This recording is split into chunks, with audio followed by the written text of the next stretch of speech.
Hi, you guys. My name's Love Mary. I'm here to just read to y'all, whether it's like fan fiction, educational books, personal favorites, recommendations, my own favorites, your favorites, anything. I want to start this out just by reading my fan fiction, one of my favorites, which is Chaos Theory by Tessa Crowley. You can find that on Archive of Our Own or fanfiction.net. It's really cool. It's about 78 chapters exactly, and it has over 1,000 reviews, and about 1,471 people favorited it, and 645 people have followed it. It was published on April 25th, 2014, and it was completed and updated in July 9th of 2014. So I'm assuming that the writer, Tessa Crowley, must have written all this out beforehand and just kept editing, and that's how it was published so fast. Most authors don't do that. They take their time, as you know. Anyway, I'm not a lecturer. I'm just a really fanatical reader, and let's get started. So I'll just be reading about an hour's worth of Chaos Theory, and maybe these updates will be like Sundays or Mondays. I'm still getting the hang of things, so you'll get more, info as we go along. Okay, Chapter 1, May 28th, 1990. To be great is to be misunderstood, by Oscar Wilde. For his 10th birthday, Draco asks his parents for a double pendulum.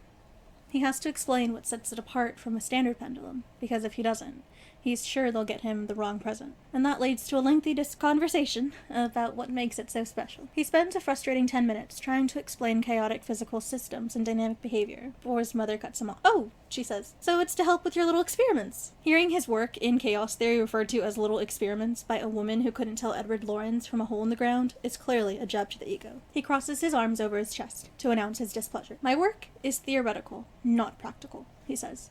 "It speaks to your understanding of the field that you think I would actually be able to replicate anything with a physical instrument as imprecise as a double pendulum." "Draco," says his father in that clipped, world-weary voice designed to make him feel guilty about being so difficult, "what purpose could a double pendulum possibly serve you?" The truth is that it really doesn't serve a purpose, or at least not a practical one. As a mathematician, Draco wants a double pendulum for the same reason historians want a globe. It is a symbol of his chosen field. And beyond that, a double pendulum is in itself a reminder of chaos, not just in mathematics, but in life. Something to humble the informed observer to the entropy of the universe. Trust Draco's parents to not understand the value of symbolism. And damn it, he just wants one. Why are they being so difficult? I bet you wouldn't be this obstinate if I had asked for a Newton's cradle. It certainly would be easier to find than a pendulum. Double pendulum! What's wrong with a Newton's cradle? His mother asks. That's the same kind of science, isn't it? It is not at all the same kind of science, he says shrilly. The purpose of a Newton's cradle is to demonstrate the preservation of energy. Thermodynamics have as much to do with chaos theory as a C major scale has to do with Mozart's symphonies. "Stop being so dramatic, Draco," his father says as he crosses the drawing room to pour himself a glass of brandy. "Where would we even find one? I don't know. Gift shops? Catalogs? I suppose we could have one specially built," his mother offers with a small frown. By then his father has filled his snifter and finished off 2 mouthfuls of brandy. "I suppose it would have been too much to hope for that you'd ask for a racing broom like a normal child," he says, eyeing him disdainfully. Draco has never understood his parents' preoccupation with being normal.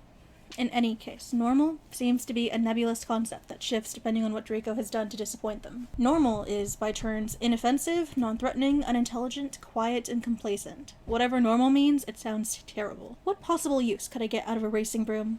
he asks. His father glares at him. That Draco had never taken to flying has been a constant point of contention between them. "Merlin, give me strength," he mutters, finishing off his brandy in a very large swallow. "Straight past the palate and into the gullet, father. That is the way to drink an 80-gallon bottle of brandy. Where did I go wrong in raising you?" he wonders out loud. He bites back a comment about him not raising Draco at all. Most of his needs are met by house elves.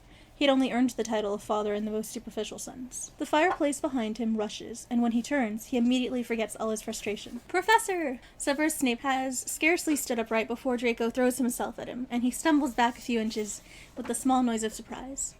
His long black robe is ashy, but he blows away the bulk of it with a quick spell. "Good morning, Draco," he says neutrally. Thank goodness, Severus, his father says. Will you please do something with this little Helion? Lucius, his mother chides, but she sounds more exhausted than upset. I've been tutoring him 5 days a week since he was 4, Professor Snape says, resting a hand on Draco's hair. What makes you think I'll have any luck this time around?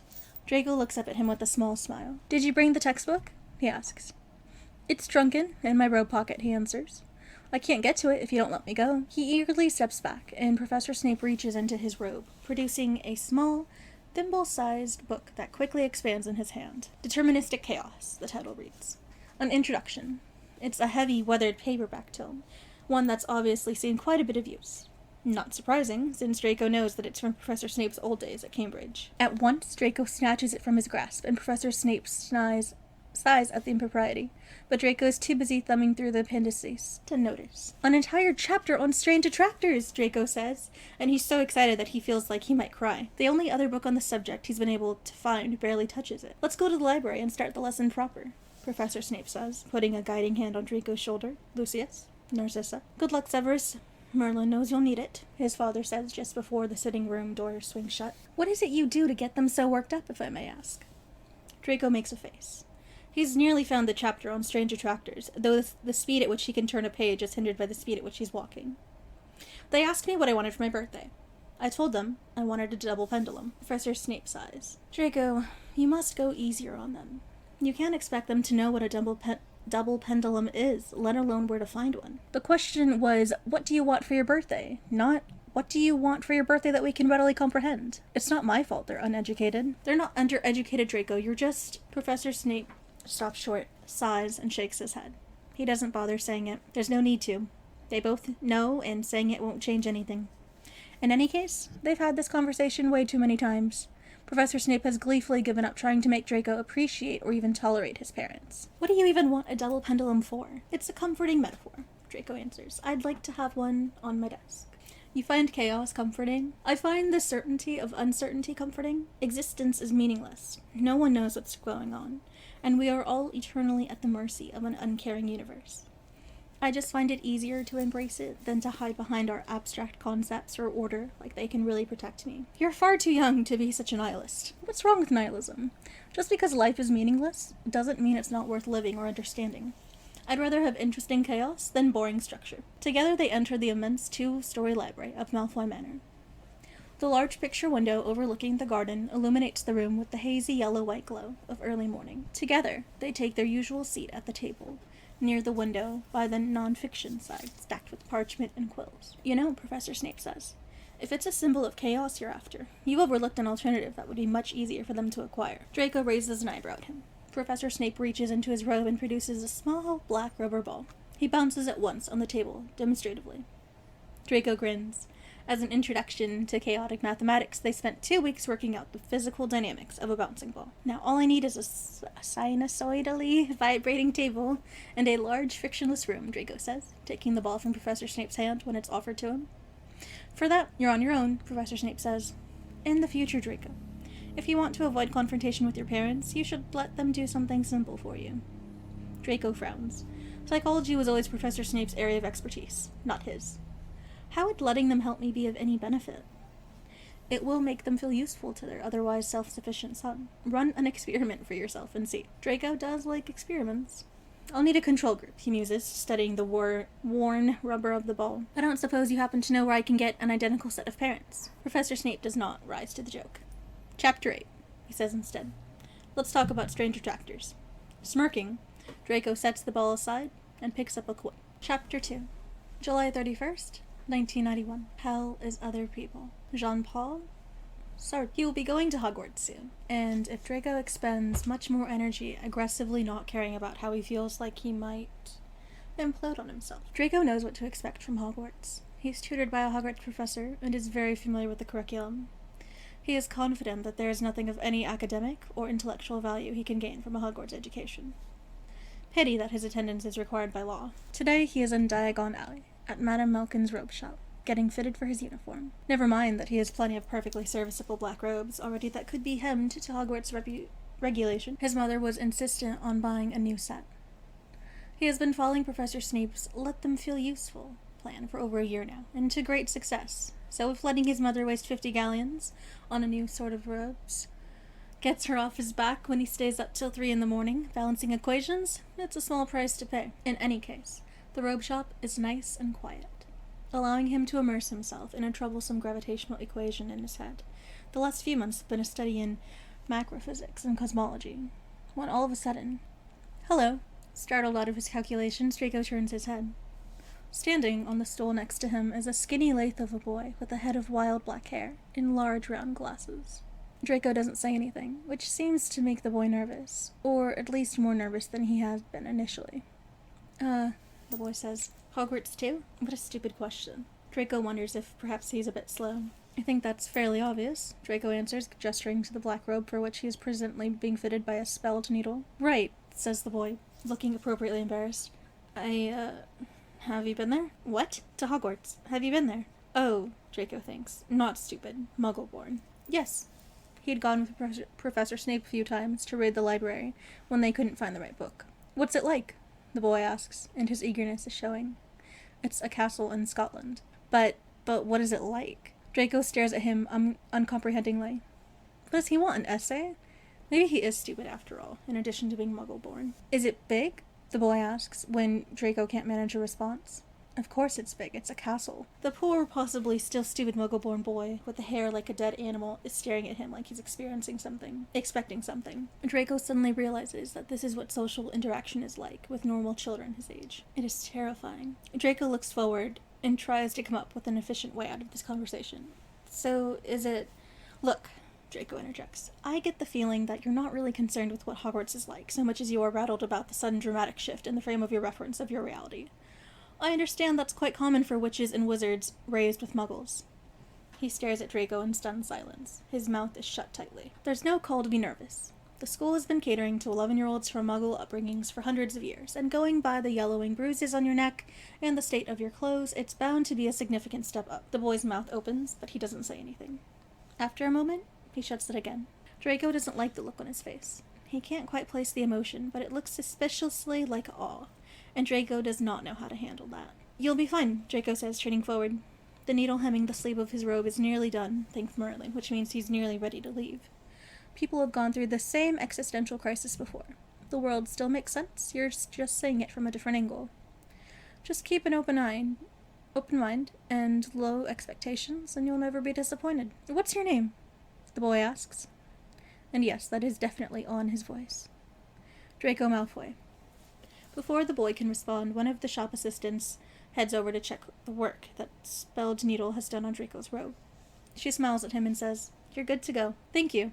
He accepts her help in pulling off the robe and steps off the stool. I'm Harry, by the way, calls Harry as Draco strides right for the exit. That's nice, Draco says, immediately forgetting his name. Question everything. Euryphides. Malfoy Draco, says Professor McGonagall, pulling Draco out of his own head for the first time that evening. Most of the day-long journey to Hogwarts had been gloriously unburdened by other people. Still, as annoying as it is, he should probably do this sorting thing. He pushes his way through the crowd up toward Professor McGonagall, in the stool by which she's standing. He sits down, and she puts the sorting hat on his head. He waits for several long seconds. Nothing happens. He waits. For several long seconds, nothing happens.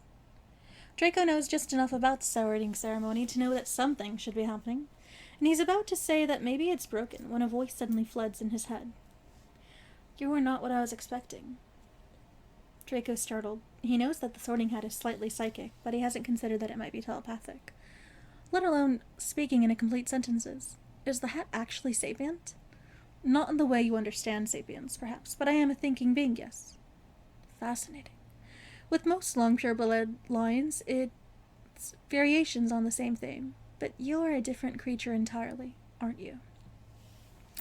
Draco is wondering what sort of magic would be necessary to create sentience like this, and whether or not such magic would even be ethical to perform. He was reminded of Frankenstein, about the dangerous consequences for men who dare to play God. Are you listening? Sapience and consciousness without self-governance must be a nightmarish existence. If it were Draco, he would be plagued at all hours with soul-crushing ennui. He would rot from the inside with idleness. That's really not... Come to think of it, Draco would also struggle with a profound crisis of identity. Express and intended purpose does not necessarily equate to personal actualization. Is the sorting hat happy being a sorting hat? Does it find fulfillment from sorting? Would it even matter if it didn't? I don't think this is... And what if it yearns for something beyond that its intended design? What if, like Dr. Frankenstein, a cursed monster, it has the full burden of sentience, of life and love and curiosity and intelligence, but limited means of expressing it? Oh, for goodness sake. And for that matter, what kind of spell could even create sentience? Even magic obeys the laws of conservation of mass, and sentience needs more than just energy to be realized. Surely something would have to be transfigured into neurons. Thread, perhaps? But even then... Right, that's quite enough of that. Ravenclaw! Silence follows. Professor McGonagall plucks the sorting hat from Draco's head, leaving him blinking out into the Great Hall. There is some scattered applause, though it's slow, and those clapping seem sort of confused. Draco belatedly remembers that there hasn't been a non-Slytherin Malfoy in the history of his house. He wonders if his father will be angry, decides he doesn't care, and goes back to thinking about magically created sentience as he heads towards the Ravenclaw table. Draco does not pay attention to the rest of the ceremony. He stares off into space and considers how energy might be manipulated to mimic sentience, until Headmaster Dumbledore rises at the front of the room and says, in between much other boring start-of-term announcements, something about students avoiding the third-floor corridor, if they want to avoid a painful death.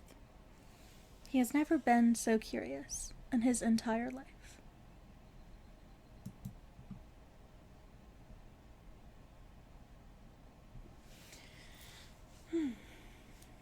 Chapter 4, September 6th, 1991. Make tea, not war. Monty Python. After his first potions class, as the other students make their way out, he heads up to the front of the room, books under one arm. Professor Snape looks up from his robes and, after double-checking to make sure they're alone, offers a small smile. Good first class, Draco says. You weren't paying attention, Professor Snape returns. Well, I assume it was good. You're a very competent teacher. He imagines that Professor Snape would be upset by the indirect admission he wasn't paying attention if either of them were the least bit concerned with Draco's academic performance. I suppose I should just take that as a compliment and leave it be. That would be wise. I have a free block up next. Professor Snape raises an eyebrow. When he doesn't take the bait, Draco says, Tea? This is depressing, Professor Snape says. In what way? Have you not met anyone your own age yet? It's been a week. I'd have thought you'd at least make a few friendly acquaintances. I've managed to avoid learning a single name or face, thanks for asking. What would I want with acquaintances anyway? Children are useless. I marvel that you can say these things without a trace of irony. Professor Snape closes his folio of lesson plans, and together they walk toward the back of the classroom, through the door leading into his office. You're hardly one to talk, Draco says. According to the castle gossip, you're the most miserly, misanthropic son of a bitch in the British Isles. If it's depressing that a first year isn't making friends, it must be horrifying that the same can be said of a tenured professor. Careful, he answers tersely, as Draco sits down opposite his desk and Professor Snape goes to put the kettle over the fire. I'm just saying, we might as well find solidarity in our mutual disdain for people. Professor Snape doesn't answer. Draco's gaze wanders over the floor to ceiling bookshelves lining the back wall, across the mixed selection of aging magical potions, tomes, and modern Muggle chemistry textbooks. The whole office is a bit dreary, Draco thinks, but then Professor Snape has always valued function over form. Class is going well? Draco asks. Professor Snape sinks into his desk chair. The new crop of students is as disappointing as ever. In fairness, you do have rather impossible standards. Harry Potter started this year. Draco makes a small sound of applause. Surprised. Did he? I didn't know. Though now that he thinks about it, he would be about Draco's age. Looks exactly like his father, Professor Snape says, and Draco can't help but raise an eyebrow at the startling amount of venom in his voice. Acts like him, too, I'm sure. Vile little creature. It's the Marauders all over again. Draco doesn't know what the Marauders are, but he can glean through enough by context. Be careful, Professor. To the unbiased observer, it sounds like you're judging someone by the sins of their father. And you're an unbiased observer, are you? Well, I've never met Harry Potter, or his father, so I should think I'm less biased than you. Just try not to make him too miserable is my general point. Professor Snape sneers, and Draco knows he's struck a nerve, which can only mean one thing. Oh, Merlin, Draco says. What did you do to him? Nothing. Did you go 21 questions on him? That's what you do to me when you're in a mood. The kettle whistles, and Professor Snape goes to start the tea without answering, which is not a good sign. You did, didn't you? He had his father's same vacant, manic stare. It was annoying. He's 11 years old. Change the subject, Professor Snape says, and even though he sounds angry, Draco knows that he's made his point, and that Professor Snape will back off. Good thing, too. Draco knows that Professor Snape has quite a sociopathic streak in him, and sometimes doesn't know when to stop. They're silent for a while, until eventually Professor Snape comes over with 2 cups of tea, the good kind, brewed with loose leaves. Ceylon, by the smell. Or Ceylon. Draco takes a small sip. It's just as well he wants to change the subject. Really, Draco only came here for one reason. So, he says as Professor Snape sinks back into his chair, what's in the 3rd floor corridor? Professor Snape nearly chokes on his tea. It's a very telling reaction. No, he says. But, no, he repeats. No, Draco, absolutely not. We are not talking about this. Strictly speaking, say we aren't talking about this is still talking about it. Stop. Well, it's hardly my fault the headmaster went and made such a ridiculous announcement at the feast. Avoid the 3rd floor corridor if you don't want to die, indeed. Why not just ward it, throw up a perception filter? It's like he wants us to be curious. You are asking about something that is far larger than you now, Draco, and a great deal more dangerous. The headmaster's warning about death was not misplaced. Leave it alone. But leave it alone. Draco throws his head back, letting out his best aggrieved sigh, just to drive home how completely unreasonable Professor Snape is being. How else am I supposed to do? What else am I supposed to do to keep myself occupied in this intellectual wasteland? Only you think of a school as an intellectual wasteland, Professor Snape says. Draco doesn't need to know that look that he's eyeing him, unsure of Draco's intentions. If you want something to do, try making some friends. It will be good for you. Hypocrite. Drink your tea, he says, and Draco does.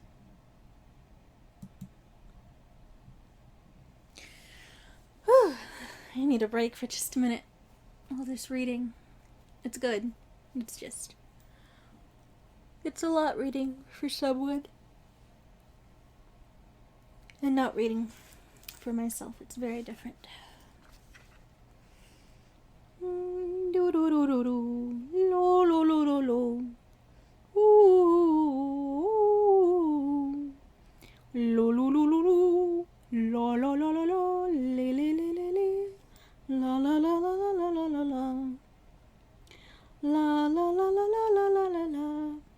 La la la la la la la la la.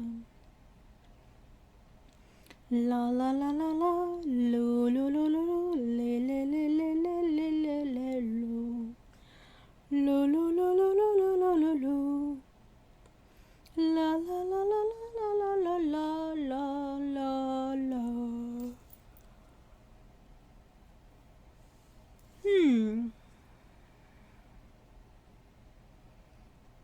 La la la la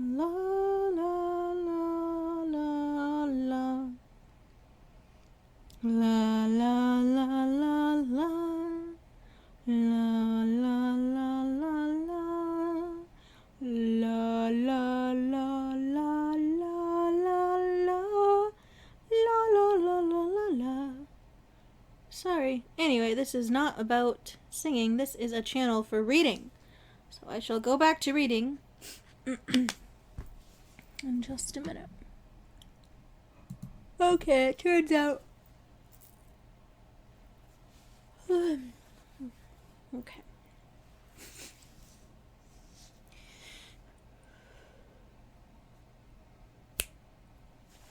Chapter 5, October 7, 1991. Curiosity will conquer fear even more than bravery will. James Stevens. Draco knows where his strengths are. He knows he is almost always the smartest person in the room, for example. He knows that he is capable of grasping difficult and abstract concepts without much trouble. He knows he is able to think laterally, to see the whole in the parts, to deduce abductively from details other people don't even notice. He's also pretty fast.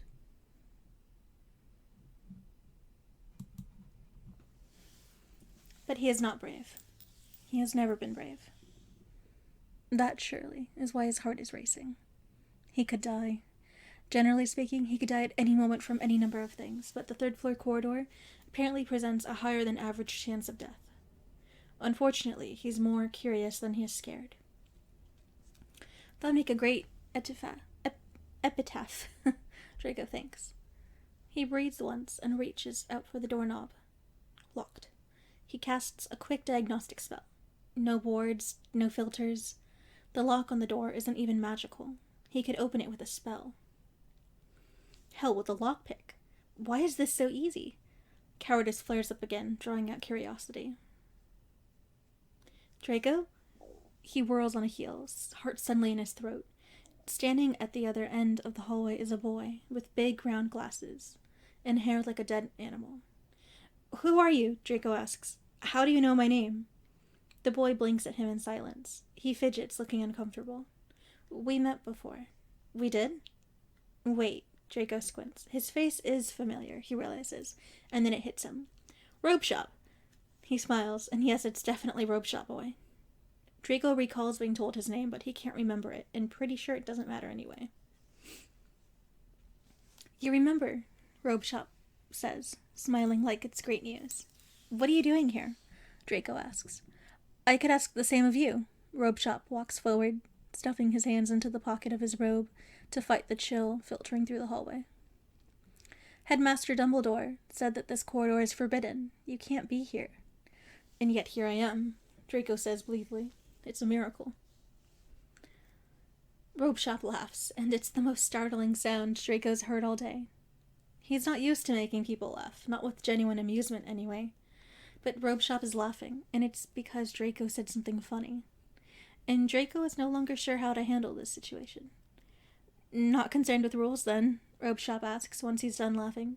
On the contrary, I dedicate my life to rules, Draco replies, doing a very good job of pretending he's not hopeless with social interaction. That's why I break them.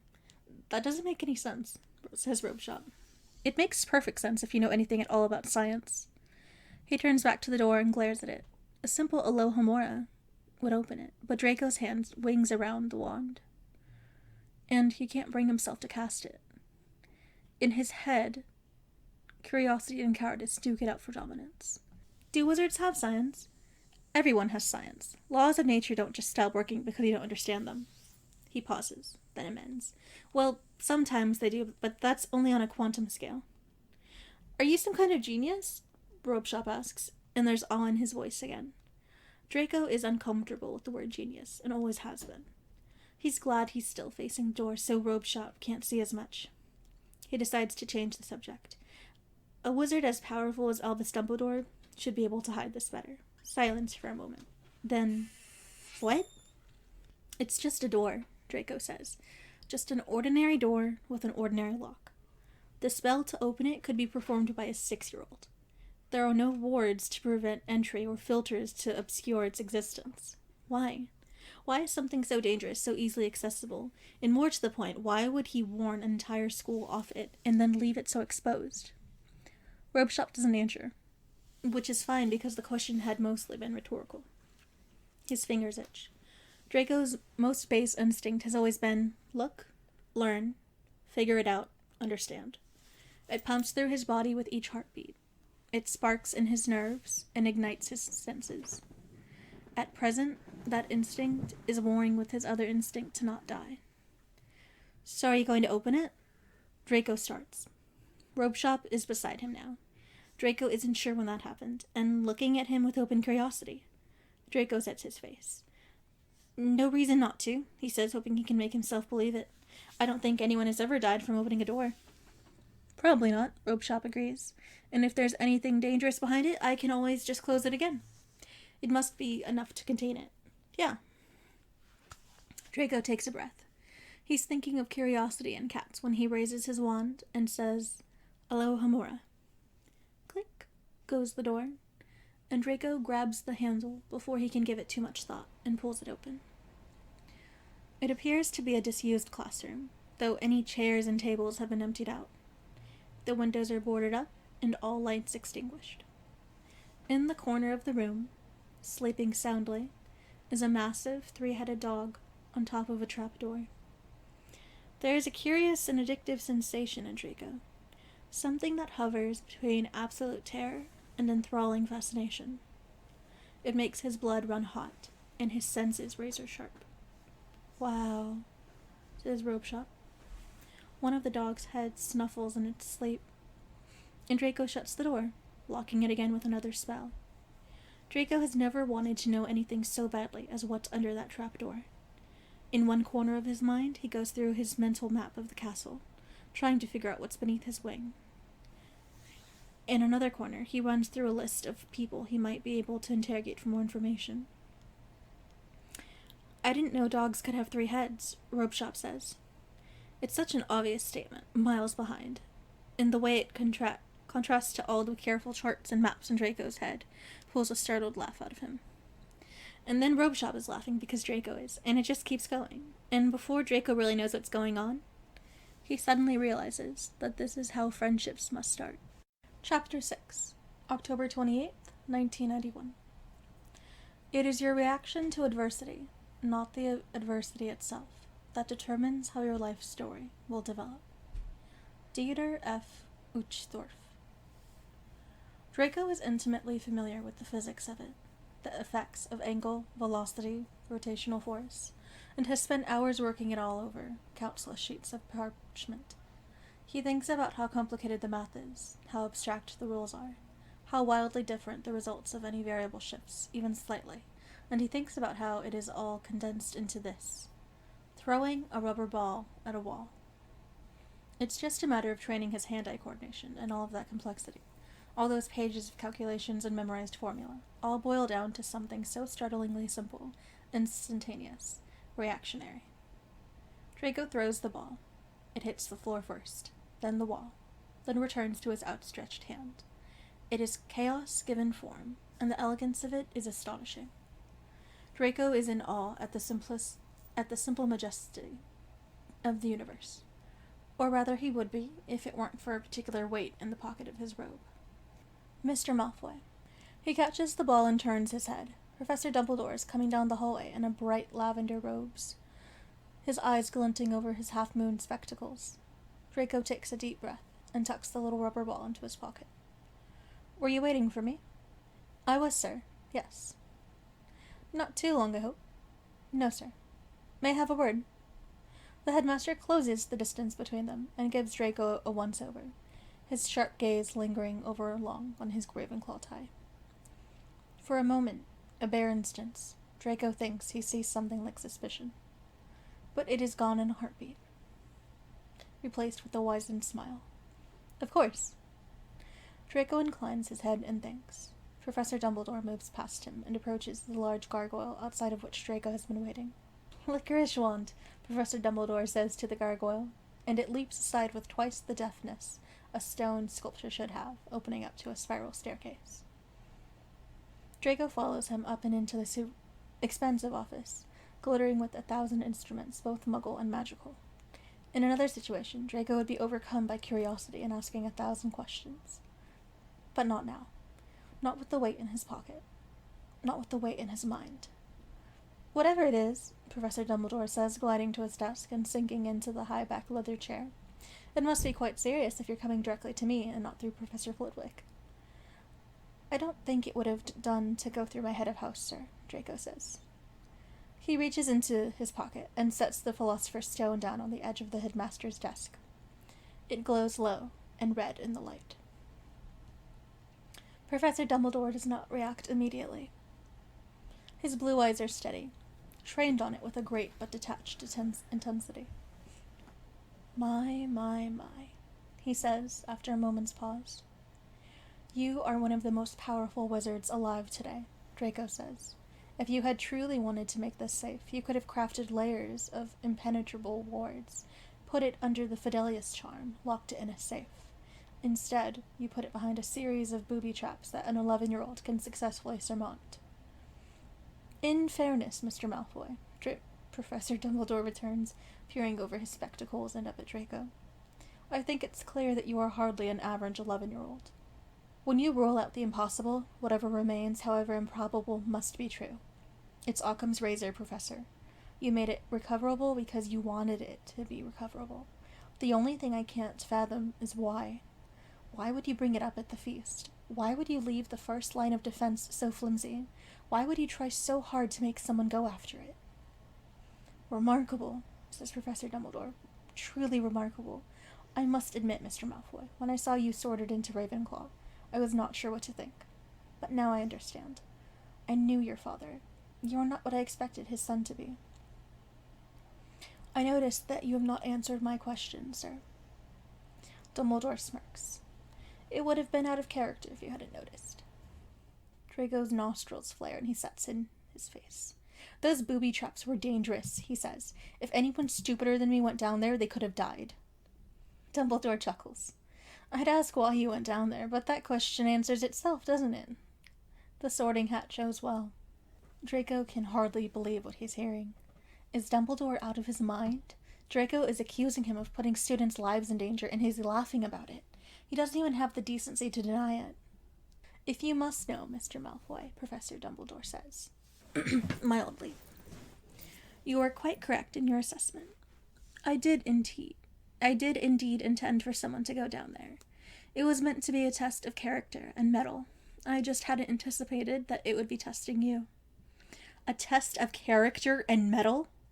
Draco answers, anger rising in his chest and voice. Sir, this is beyond reproach. What could possibly...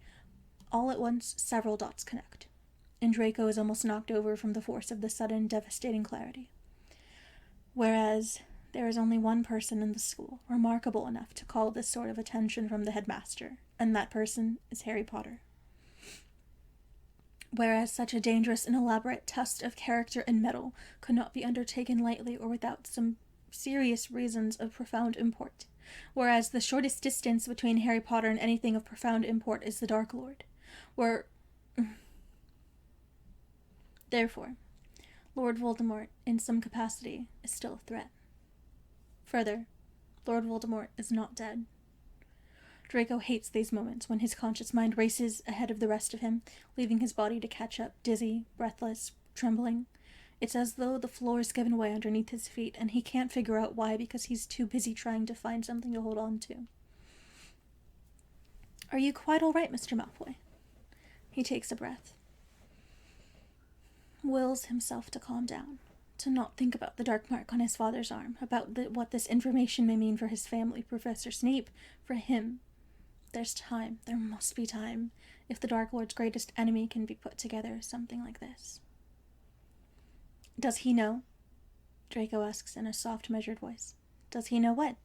Does Harry Potter know that the psychopath who killed his parents is still alive? Remarkable, Professor Dumbledore says again. You worked that out just now? Yours is truly a mind for the ages, Mr. Malfoy. He has a right to know, Draco says more loudly. Am I the only person in this school who realizes that we are talking about a child? Conqueror of the Dark Lord or not, he is 11 years old. I feel like I'm the only person who cares about this, and I've never even met him. Professor Dumbledore sobers a fraction. It sits back in his chair. There are parts of this story of which you are not aware, Mr. Malfoy, he says. You were ready to throw him into a dangerous pit that could have gotten him killed. Tell me what kind of contrast could possibly make that permissible. He does not answer. He's leaning back in his chair and staring at Draco in contemplative silence. He's just a child, Draco says, wishing that meant more to people. A war is coming, Mr. Malfoy. Draco, Professor Dumbledore says, voice wan. Not tomorrow, not this year, but it is coming. A war is no place for a child. Then don't try to make him fight in it. Draco can't take this a moment longer. He turns on his heel and stalks across the office. Take that stone and put it where it belongs, behind some very powerful wards in a room no one knows exists. And leave poor Harry Potter alone. Mr. Malfoy, before you go, He stops. His head hovers over the brass handle of the door that leads to the spiral staircase. He is half tempted to make a very rude gesture at the headmaster that will almost certainly get him in trouble, but he manages to resist. 100 points to Ravenclaw. Astonished, Draco looks back over his shoulder. Professor Dumbledore does not appear to be kidding. In dark times, there often isn't room for integrity. I am pleased to see that you are the type who will fight for it regardless. Someone has to, Draco says bitterly before he can stop himself. He expects him to be angry, but instead, the look on Professor Dumbledore's face is resigned, almost sad. Yes, the headmaster agrees. Someone has to. Chapter 7, November 14th, 1991. Moral indignation is jealousy with a halo. H.G. Wells. Young Mr. Malfoy. Draco turns and smiles. Professor, you got my owl. Professor Snape comes to a stop beside Draco, who's leaning against the wall outside the Defense Against the Dark Arts classroom, and picking at a box of Bertie Bott's every flavor beans. Draco likes the expression on his face. It's somewhere between frustrated, upset, and giddy, with just a dash of schadenfreude. For the record, Professor Snape says, as much as I approve of the end result, I must thoroughly admonish you for inserting yourself into this matter at all, and therefore deduct 5 points from Ravenclaw. You're such a killjoy, Draco says, but at least you're such a killjoy who's on time. They just went into his office. Should be out any minute now. Ready, Bots? Professor Snape picks a bronze-colored bean and pops it in his mouth. He makes a face. Rust? Beef bouillon, at a guess. Your letter was vague. How exactly did you manage this? A mind like Sherlock Holmes and a willingness to break into his office. Mostly the second thing. Though really after that ridiculously transparent stunt with the mountain troll, he only had himself to blame. I knew from the start there was something suspicious about him, Professor Snape says sourly. I know. You didn't go to great pains to hide your dislike, Draco answers, and right at that moment the classroom door swings open. Two aurors, robed in scarlet, are dragging out a hissing, spitting, thrashing, cursing, but thankfully magically bound Professor Quirrell by either arm. Draco and Professor Snape wave at him cheerfully as he's pulled away, screaming obscenities about the Dark Lord's vengeance. Get him to take off his turban, Draco shouts after them. If he says it's religious, he's lying. When they pass out of view, Professor Snape straightens and fixes Draco with a harsh stare. Don't do this again. Don't do what? Save the school? Put yourself in danger. It's a chaotic universe, Professor, Draco says. We're all in danger. I'll see you for tea tomorrow? Draco Malfoy, it will be a miracle if you ever make it to adulthood. I'll take that as a yes, he says, as he heads away, fishing out a pale, seafoam-colored bean and finding that it's mint-flavored. He's scarcely made it down the adjoining hallway when he hears a sharp, squeaky voice from behind him. Oi, Malfoy! Draco stops and turns. An angry Ginger is storming towards him, not a sight he's used to seeing. Look, I'll only say this once, all right? Back off. Draco frowns. He looks around, just to double-check that his father isn't also in the hallway, and he's not the Malfoy the Ginger's referring to, because he can't imagine how that sentence could have any possible meaning to him. But no, the hallway is otherwise empty, apart from the pack of Gryffindors from whom the angry Ginger had broken off, who are now heading in the opposite direction. He is definitely talking to Draco. All right. 3-part follow-up question, Draco says. 1, who are you? 2, what are you talking about? 3, why are you angry? The angry Ginger gets even angrier. You know what I'm talking about. I promise I have absolutely no idea. Harry, he says. Back off of Harry. You're a bad influence on him. Who in God's name is Harry? The response seems to startle the angry Ginger, and for a minute he's more surprised than he is angry, but only for a minute. Harry Potter, he says, which, if anything, only amplifies Draco's confusion. What about him? Back off. I've never even met him. I saw you talking to him yesterday in the Great Hall. Draco squints, then recalls, wait, you're talking about Robe Shop? Robe Shop is Harry Potter? The angry Ginger is lost for words, which is a nice change of pace. Draco hadn't ever stopped calling him Robe Shop. Maybe he'd told Draco his name, probably in the Robe Shop, and Draco forgot it. For the past few weeks, he's been following Draco around, catching him in hallways between classes, in the Great Hall, in the library. It's cute, nice even, but a little disorienting. Draco isn't used to having people like him and want to be around him, at least not people his age. Probably should have asked his name, Draco ruminates. It's been like a month. He is really bad at this. Look, the angry ginger sputters, just back off him. Every time he talks to you, he comes back chattering about whatever bollocks you've said, and how smart you are, and I know about your family. Draco raises both eyebrows. Oh, you do you? I know your father's a Death Eater, the angry ginger says. I know he fought for the Dark Lord, and I know he bloody well bought his way out of going to Azkaban. Yes, Draco answers. He's not sure if that observation is meant to offend or intimidate him. He really doesn't do either. It's not like it's some big secret. And I've told him that you're bad news, and he's not listening. So I'm telling you instead. Back off. Draco thinks about this for a moment, then says, No. Then he keeps walking. There's a pause, then a scuffle, the angry ginger scrambling to keep up with him. What do you mean, no? I wasn't aware there were multiple meanings. Look, I'm telling you, and I'm saying no, Draco interjects. He seems nice, and I'm not going to stop talking to him just because you tell me to, Weasley. A beat of silence. Draco can almost hear the jaw fall. How'd red hair, freckles, hand-me-down clothes? The better question is how anyone on the planet doesn't know the moment they look at you. Look, Weasley. He stops in the hallway again, turns to face him, meets him with an even stare. I don't care what you know about my family. None of it is applicable to me. And if you think you have any sort of right to tell me who I can and can't be friends with, you're out of your mind. Weasley, the angry ginger, glares and turns slightly scarlet.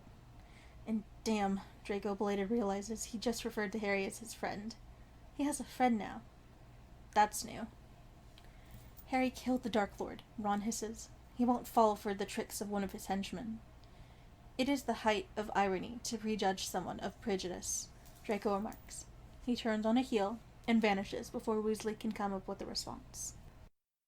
Chapter 8, December 25th, 1991. No act of kindness, no matter how small, is ever wasted. Aesop.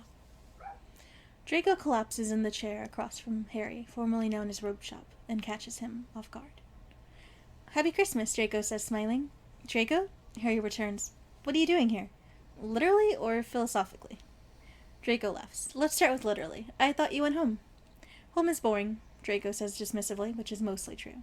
The other half of the answer that he does not feel like discussing is the fact that if he goes home for Christmas, he'll have to deal with endless disparaging remarks about how he dared let himself to be sorted into Ravenclaw. Besides, I needed to be around to give you your present. Draco pulls it out of his robe pocket.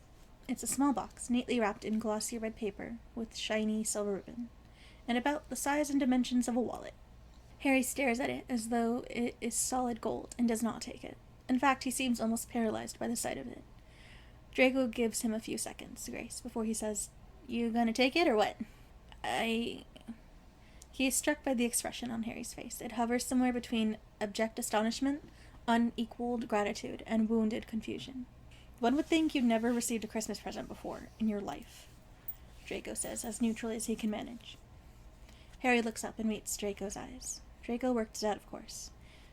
It would have taken more effort to remain ignorant for the signs of abuse. The unhealthy weight, the spotty confidence, the old bruises. To his mind, they are giant and obvious. It infuriates him, of course, especially because he knows that with all the fanfare surrounding his early childhood, someone, somewhere had to know about it and done nothing. Draco has plans to deal with it. It will make a nice birthday present, he thinks. Thank you, Harry says reverently. You're supposed to thank me after you open it. Oh. Hesitantly, Harry reaches and takes it with both hands, holding as though it was made of glass. He pulls at the end of the ribbon and takes off the top. Oh, wow, he whispers. You seemed so interested when I showed you my magical map of the Virgo supercluster, so I thought you might like an astronomical watch. It's a small, handsome silver fob watch on a chain, and Harry rolls it between his hands like it's the most incredible thing he's ever seen. It shows local time of year, relative position of the other planets, and position around the Milky Way. But since it takes over 200 million years to orbit the center of the galaxy, I wouldn't expect that last hand to move all that much. It's beautiful, Harry says. Draco opens his mouth to comment on how far it's more useful than it is elegant, but decides against it. He certainly can't blame Harry for finding beauty in the awesome void that is the universe. Draco recalls being 5 years old and staring through a telescope for the first time, focused on Venus and trying to wrap his head around the fact that this pale yellow dot was a planet roughly the size of the Earth. Even these days, knowing all he does, he still finds the sheer scope of the universe one of the most difficult concepts he's ever had to grasp. Whenever Draco gets too self-assured, he opens up that magical map of Virgo supercluster and reminds himself that the observable universe likely only makes up only a fraction of all that exists. Draco smiles. I'm glad you like it. Harry is still studying the watch face, so Draco grabs his plate and gives himself a heaping helping of scrambled eggs. Most of the students, of course, have gone home, and there's not as much food laid out as there usually is. Still, Christmas breakfast looks scrumptious enough. Heard you got into a bit of a row with Weasley before the break, Draco says. At last, Harry looks up. He's frowning and he shuts the watch. Yeah, he admits reluctantly. He was sort of acting like a pillock. He sort of is a pillock, Draco says. He still has not forgiven the little bastard for demanding he stop talking to Harry. He just can't get over the fact that we're friends. Harry sighs. He just keeps saying he's a Death Eater, and no matter how many times I tell him you don't buy into it, he keeps going on about it. Draco takes a bite of egg. You never asked me if I buy into it, he says as he chews. Harry gives him a strange look. You don't, do you? Of course I don't, he answers. Purest dogma is fear-mongering, prejudicial rubbish. I'm just saying that you never asked. You just assumed. He doesn't seem to know what to say to that, and Draco can't help but smile. This, he realizes, this is why people have friends. Friends are people who assume the best in you without a second thought, who will defend your honor for no reason, then your honor matters to them. Thank you, Draco says before Harry can figure out the obscure meaning behind his words. Thank me? You just gave me what I'm sure is an absurdly expensive universe clock, and you're thanking me? It's an astronomical watch, not a universe clock. It wasn't that expensive. Well, your family's rich, isn't it? You probably wouldn't know if it was. That's me, blinded by the light of my own privilege. He takes a sip of orange juice. Harry grins, green eyes bright. Thanks, Draco. It's the best gift I've ever gotten.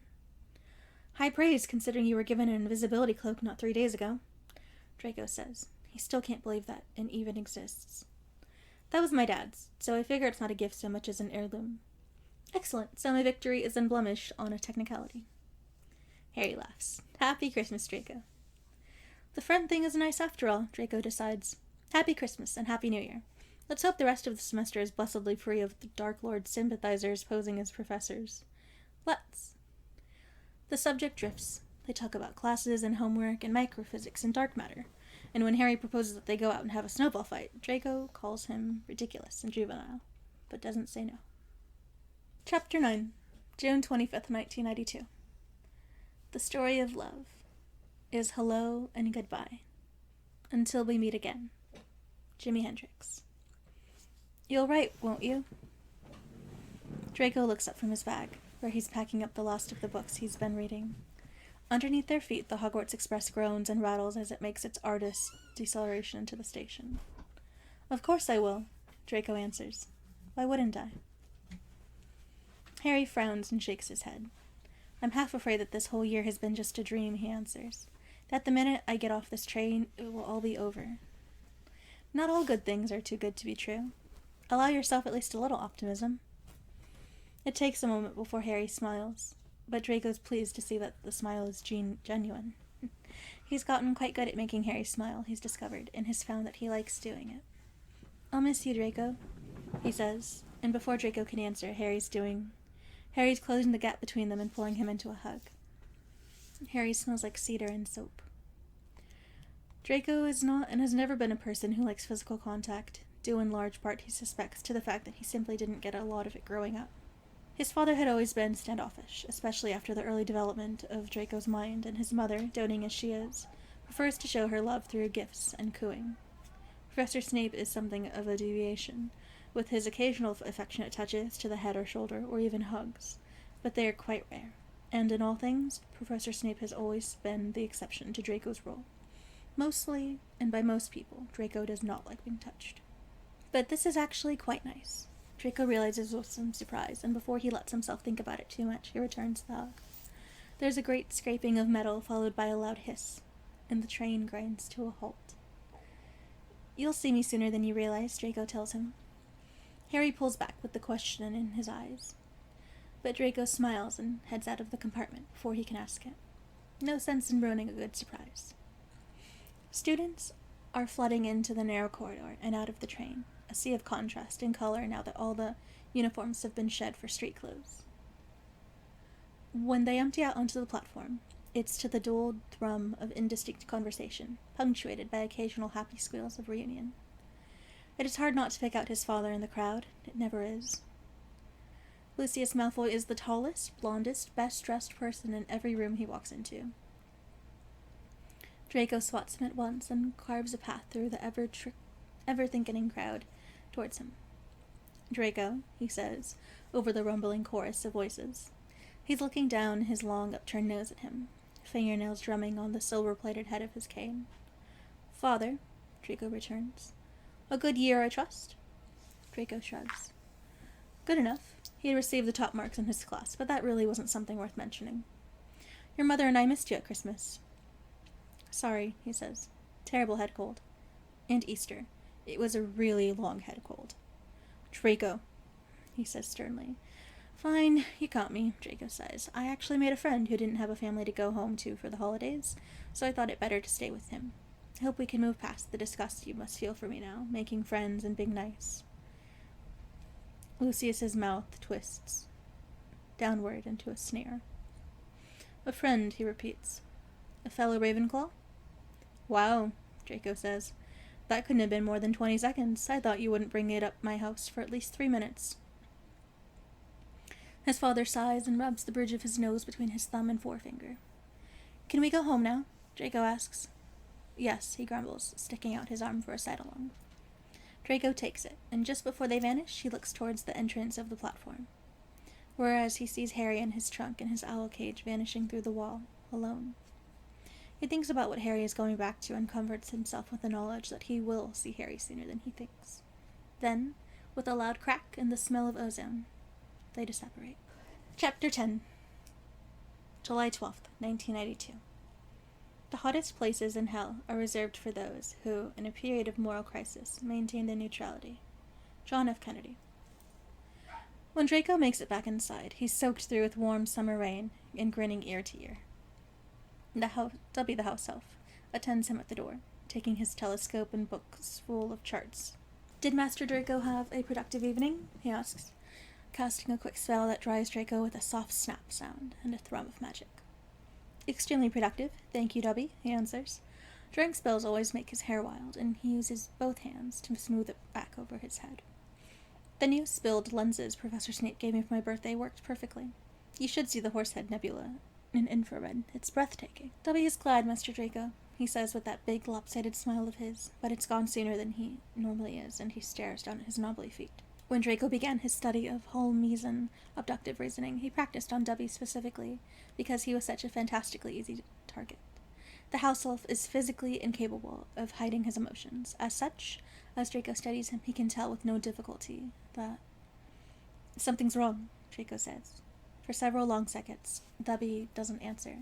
His spindly hands start to tremble. Something's very wrong, Draco continues, frowning. The trembling gets worse, until, quite abruptly, Draco drops both the telescope and book of star charts, darts for the nearby china cabinet, and starts violently beating his head into it. Oh, for Dobby, stop! I order you to stop!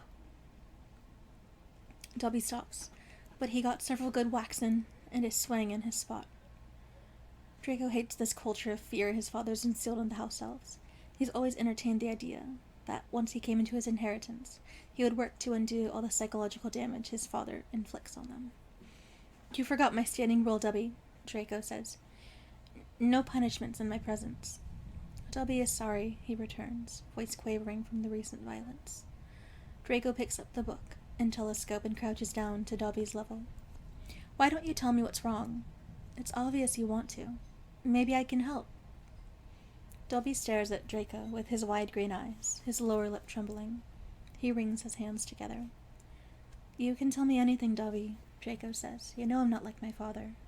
Dobby knows. He keeps wringing his hands, though the movements get less urgent. Dobby has... He falters a moment. Heard some things. What sort of things? Things from Master Lucius's study.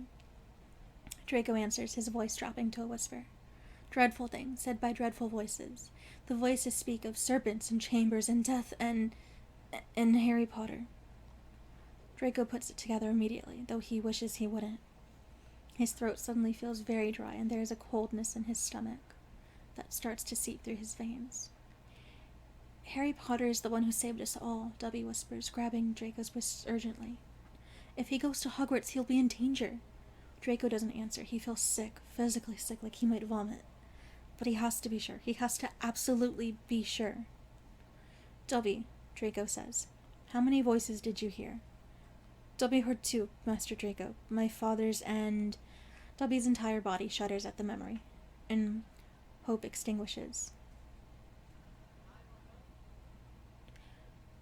Draco had never asked, of course, and his father had never volunteered information, but the story was always there, in the back of his mind, carved into the history of House Malfoy.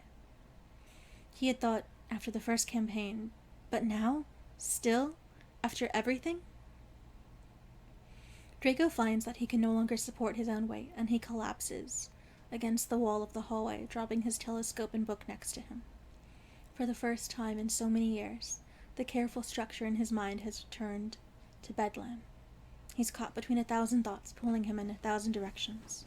What does this mean for the wizarding world? For his family? For him? What does he do now? And how in God's name is he supposed to protect Harry? The voices say that a chamber must be opened and its ancient power released, a power that will purge of the unworthy. Dobby whispers. He looks over one's shoulder, then the other, to confirm that there's no one else in the hallway. Dobby must warn Harry Potter of the danger. Harry Potter must not go to Hogwarts. No, Draco says, shutting his eyes. No, Dobby, don't. I'll take care of this. He can feel the suspicion in Dobby's gaze, pricking his skin like a needle. What does Master Draco intend to do? Oh, you know, he answers with an easiness that belies his thundering heartbeat. I'll do something extremely cold, convoluted, and brilliant that is the perfect combination of daft, unexpected, and effective. Now, if only he could come up with something. If only his thoughts weren't so dreadfully scattered.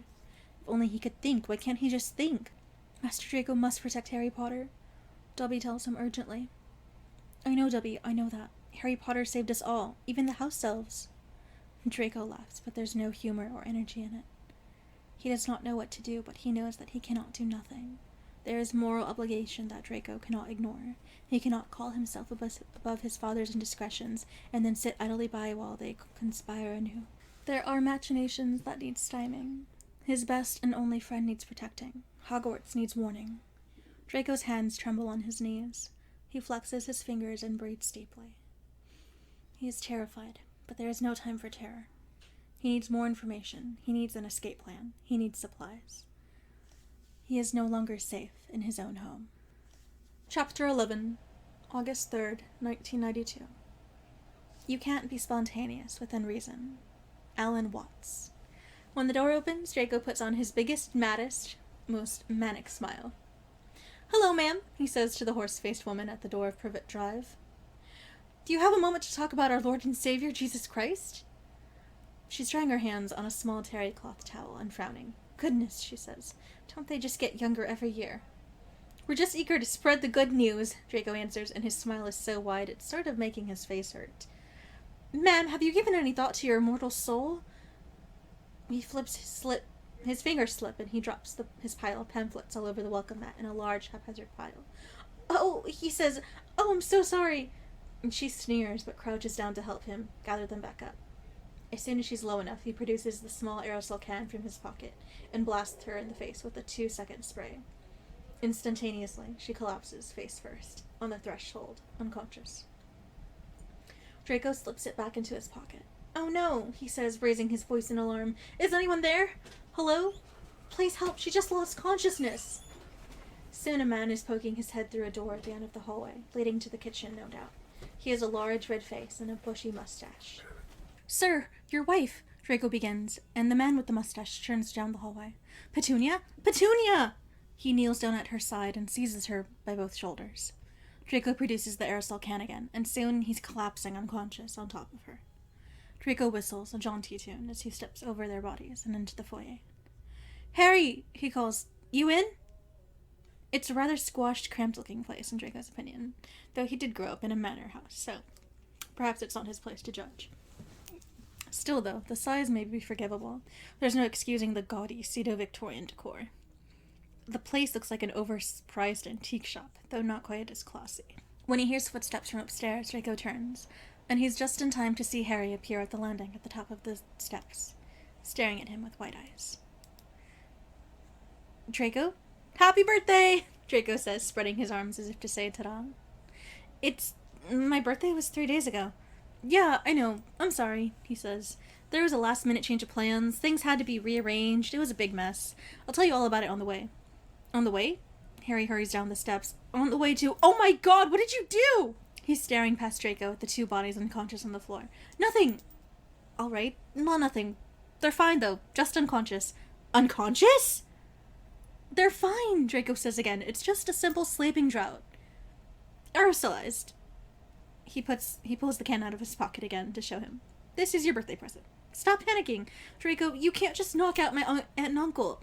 Sure I can. I did, in fact. It's not like I don't have the moral high ground in this situation, considering what they've put you through.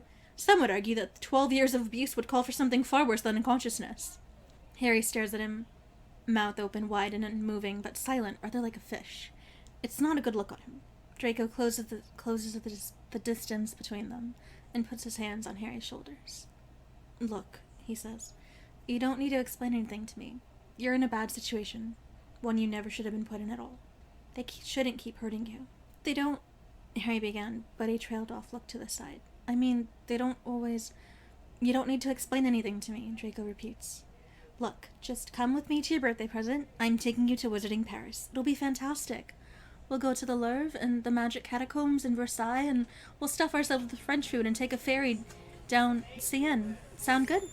Harry's mouth is doing the fish thing again. For several seconds, he can't seem to manage any words. Eventually, however, he says, I don't speak French. I am better at Italian, Spanish, and of course English. So the following line was meant to be in French, but I don't want to mispronounce it. So I'm going to pronounce it in Italian. Please bear with me. Lo parlo fluentemente, Draco says. I'll translate it for you. You're really serious, Harry breathes, speaking like he can't quite believe it. You're just gonna whisk me off to Paris just like that? Just like that, and you don't ever have to come back. It's not quite a question, nor is it a statement, but Draco had to call it something, he'd say that it was hesitance. Harry, if I thought it would do anything, I'd just call the Department of Child Welfare. Unfortunately, they, along with Headmaster Dumbledore, are the ones who put you in here in the first place. Finding that out had been quite an unpleasant shock, and he'd nearly blown his cover with various colorful swear words in the records room in the Ministry. The look of heartbreak and betrayal on Harry's face is plain. Professor Dumbledore put me here? Draco frowns. Yes, he says slowly. Search me as to why. Harry swallows and stares at his feet. My original plan was to take you back to the manor after Paris. Draco continues after a moment. I had thought my parents wouldn't have minded, but then... Well, then he discovered that his father was still working for the Dark Lord. Then his plan had gone right out the window. Draco still wonders if he'd been stupid for giving them the benefit of the doubt, for feeling so betrayed upon realizing that his father was still taking orders from a madman 12 years after his alleged death. He feels like he should have known somehow. He'd always been through people's intentions, after all. In Merlin, he'd never been so scared. Then what? Harry asks with a frown, interrupting Draco's thoughts.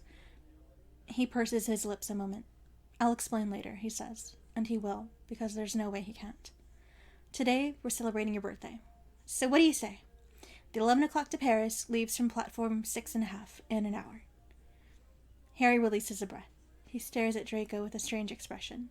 Mouth slightly open, eyes wide and still, fixed on Draco, hands clenching and unclenching at his sides, before slowly, he breaks into a smile. This is mad, Harry says.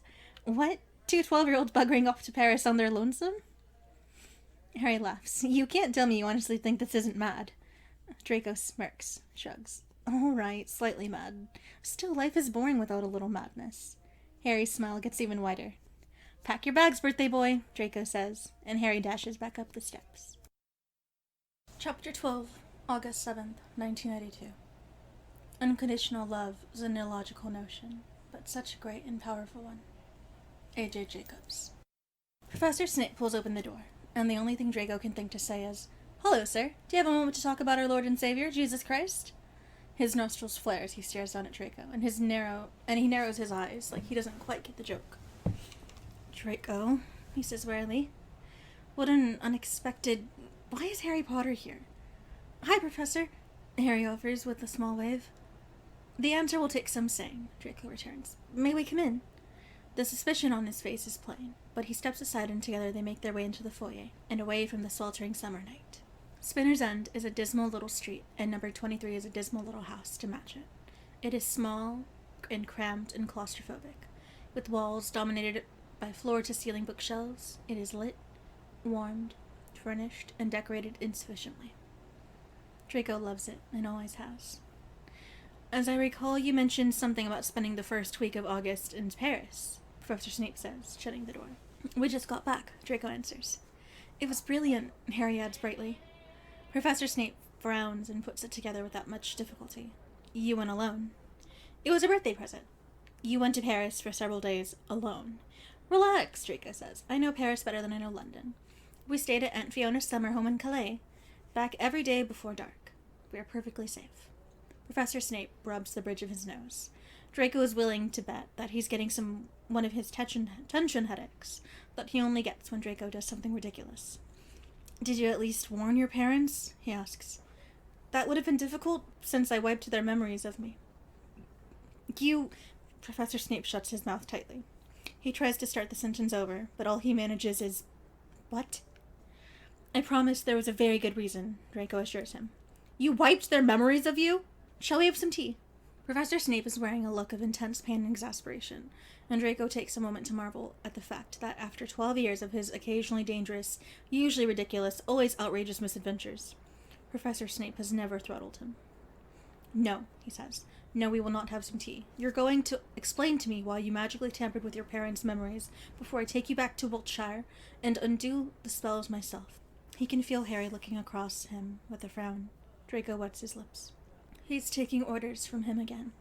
His reaction is not immediate. It takes him a few seconds to put together the meaning in his words, and a few seconds further to realize their gravity. Tense silence screams in the quiet room.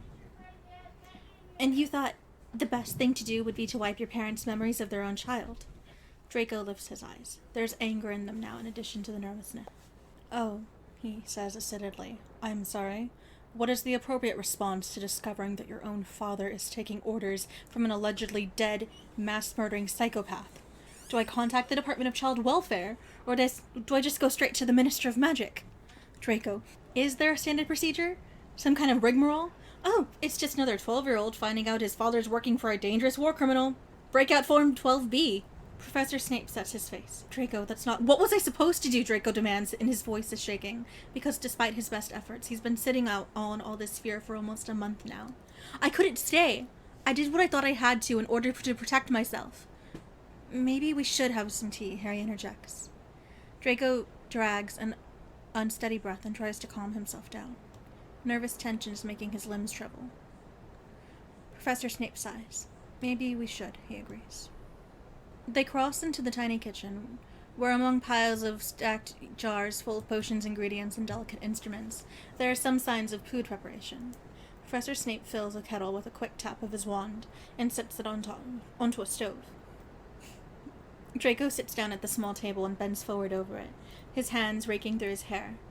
Harry takes the chair next to him and, with a worried frown, puts a hand on Draco's back. As there are only 2 chairs at his table, Professor Snape leans against the counter and folds his arms over his chest. "What was it that you heard?" he asks gently. "I only caught a few snippets of conversation," Draco answers. "He was in his private study, the one he warded to keep me out of." When those wards had first gone up, Draco had taken it as a personal challenge and tried to break through them. Alas, though his father was no genius, he was a singularly competent wizard, and the wards never budged. So far as I can tell, he doesn't. The Dark Lord wasn't physically in there with him. "After Mr. Potter was good enough to kill him 12 years ago," Professor Snape interjected, dark eyes swiveling momentarily to Harry, "he no longer had a physical body. He still doesn't, as far as we know." Harry frowns. Then how was he talking to Draco's dad? Or doing anything at all for that matter? Professor Snape sighs. We're not sure. By we, I assume you mean yourself and Dumbledore, Draco says, and Professor Snape nods. You should know then that he has plans involving Hogwarts. He frowns, shifting his weight. What sort of plans? Hi everyone! Thanks so much for listening. I really hope you enjoyed it. I probably had a couple of errors here and there, but I'm, still working out the kinks. If you'd like to hear more on this awesome fanfiction, you can read it yourself at www.fanfiction.com, research chaos theory. And if you'd like to continue listening to my audio, please stay tuned for another update. And I'll try to just keep a little pattern of maybe 12 chapters per every update, so I'd like to finish this up in the next coming months. If you have any requests from that point, let me know. And if you don't, no problem. I'll see what else I can come up with. Thanks so much. See ya!